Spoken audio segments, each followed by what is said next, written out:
It's me, Vicki Marie, and just a very short video just to let you know what's going on with Jay Slater. Looks like within the next couple of days he will be brought home, brought back to Lancashire, to Oswald Twistle, which is where he comes from. His family will be bringing him home. I think they'll all be on the same flight. It'll be a very difficult journey, of course, for them. So just to a little recap, Jay Slater, of course, went missing in Tenerife while he was on holiday after spending 3 days at the Energy Festival. He was then eventually found in a ravine. His remains were found in a ravine where it looks like he tried to make his way back to his apartment, lost his footing and fell. The preliminary autopsy report by the Spanish authorities says that his injuries are consistent with a fall. There is no foul play suspected, and it looks like this was a tragic accident of Jay trying to make his way through terrain that he did not understand how difficult it was, and unfortunately he slipped and fell. You know, he was, of course, dehydrated. His phone had run out of battery. And he was in a panic because he couldn't find, he was probably trying to find his way back to the road. From what he said to his friend in his last conversation, he was panicking because he didn't have a clue where he was. So maybe he was trying to find his way back to the road, trying to find his way back to where he'd come from. And he stumbled, lost his footing. And very sadly, this 19-year-old lad has lost his life. So he will be brought home. At least he's been found. The family have been through absolute misery, also been trolled incessantly on top of everything else. Luckily, there are lots of lovely people out there who have donated to his GoFundMe page, which is on about 71,000 now. So they don't have to worry, certainly don't have to worry about money, which is good. Anyway, so it looks like he will be repatriated within about the next 48 hours, according to a tweet. Let's have a look. On the Pakistani index, who seem to be not really, there must be some sort of news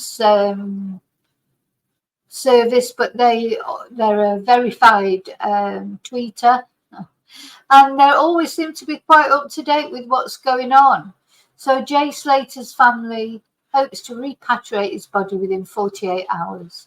GoFundMe for funeral expenses has reached 70,000. It's in fact over 71,000 now. The family focuses on giving Jay a fitting send-off.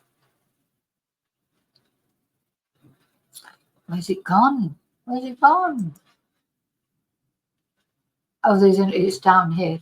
So it says it's one of two. Where's the other one then? Anyway, doesn't really matter. But also, this must be it, is it? Yeah. So the family of Jay Slater, the 19-year-old whose body was tragically discovered in Tenerife, hopes to repatriate his remains within the next 48 hours. As they brace for what they describe as the hardest journey of their lives. They're also finalising arrangements for his funeral back in the UK. A GoFundMe campaign set up to support the family and cover funeral expenses has reached an impressive 70,000, or as I say, it's now over 71,000 as of Saturday. Jay's grieving mother, Debbie Duncan, is actively working with authorities in Tenerife to ensure all necessary details are completed for the release of his body. Sources indicate that the process is nearing completion. Officials are literally dealing with the final couple of matters. And then Jay's family will be able to take him back home and start planning for the funeral, a source said. The past few days have been a harrowing ordeal for Jay's family.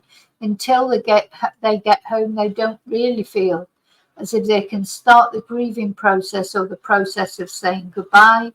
The source added, taking Jay's body back will be the hardest journey of their lives, but they know it's something they have to do.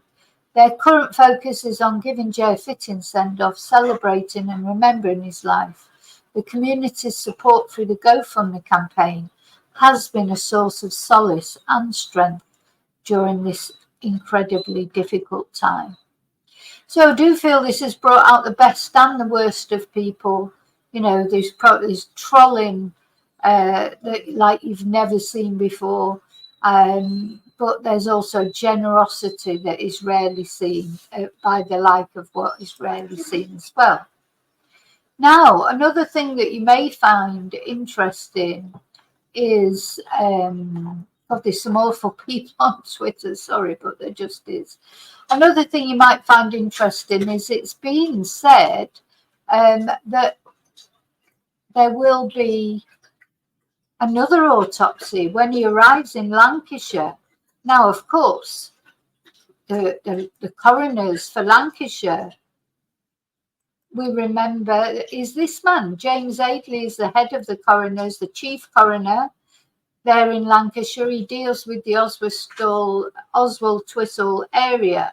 So will it be James Aidley supervising the autopsy, I wonder? Be interesting to see, won't it? There'll be, will they have an inquest, an actual inquest, or will it just be the autopsy? Let's have a look. Coroners, Lancashire.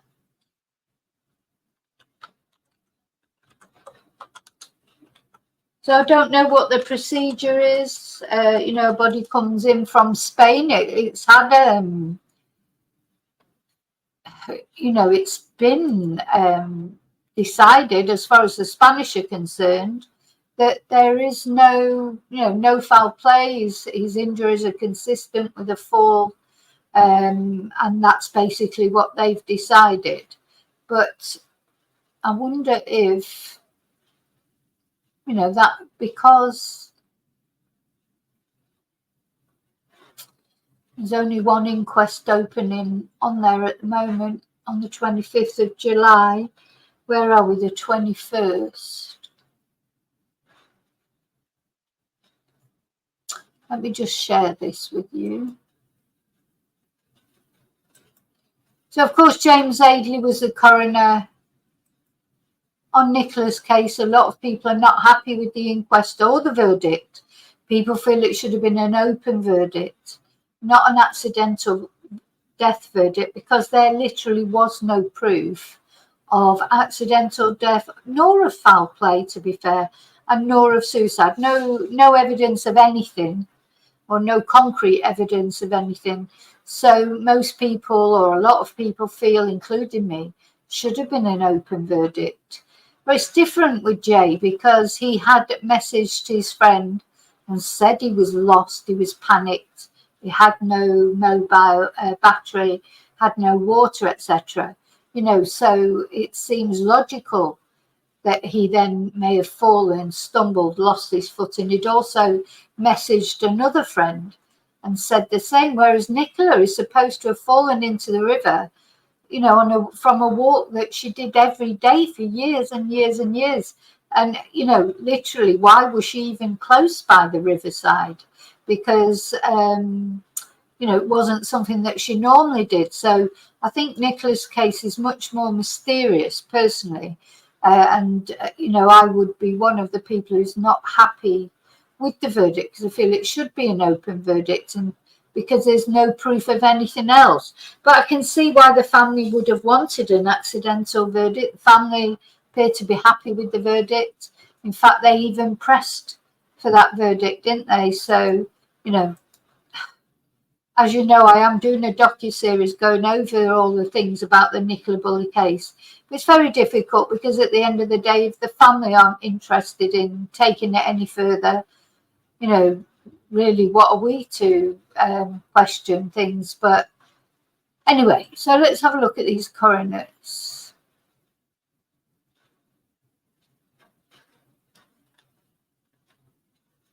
Where's the list of coroners?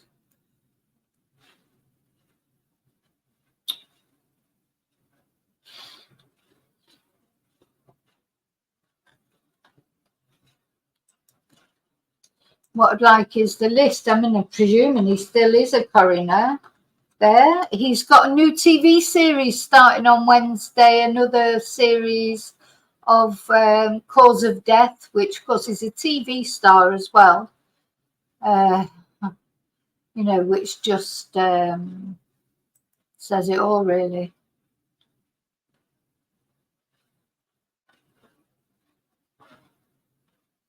So, of course, these days they tend to do non-invasive post-mortem examination. You know, it's a lot with the technology that we have now. It's a lot less traumatic, if you like, for the family to imagine what's happening to someone if they have to have a post-mortem, because it is mainly done with non-invasive post-mortem now. Now I'm looking for the list of coroners.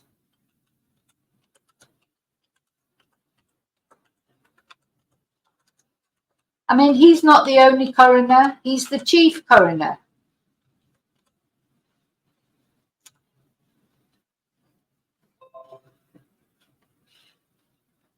He's the chief coroner, he's not the only coroner, so be interesting to see.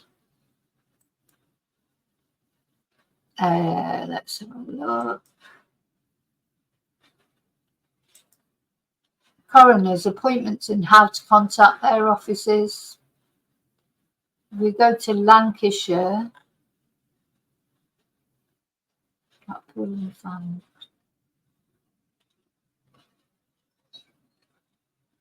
Lancashire with Blackburn and Darwin.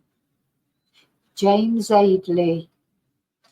Do you think that Oswald Twistle comes under this area? Anyway, time will tell. We'll see. I'm sure we'll get to hear about it one way or another. Just wanted to let you know so we can expect Jay making his final journey. He'll be making his final journey home. I presume the plane will fly to Manchester Airport, then somebody, you know, some funeral services, etc., will be there to meet him. It's very, very sad. Be a very sad journey for the family, accompanying him on his final journey back to Manchester. And when he set off, you know, on his first holiday with his friends, nobody could have imagined that he would end up coming home in a body bag. So it's very, very sad. So I just thought I'd let you know that. Just a very quick video. Take care. Hug your loved ones a little bit tighter. Please remember to look after you, of course, because you are the most important person. Take care. Remember to press the like, please. And if you're not a subscriber, please subscribe. And don't forget to hit notifications if you want notifications of new videos. So enjoy today or tonight or this afternoon, whatever you're doing and wherever you are in the world. And thank you so much for being participants on my channel. Thank you. Oh, and may your God go with you. Bye.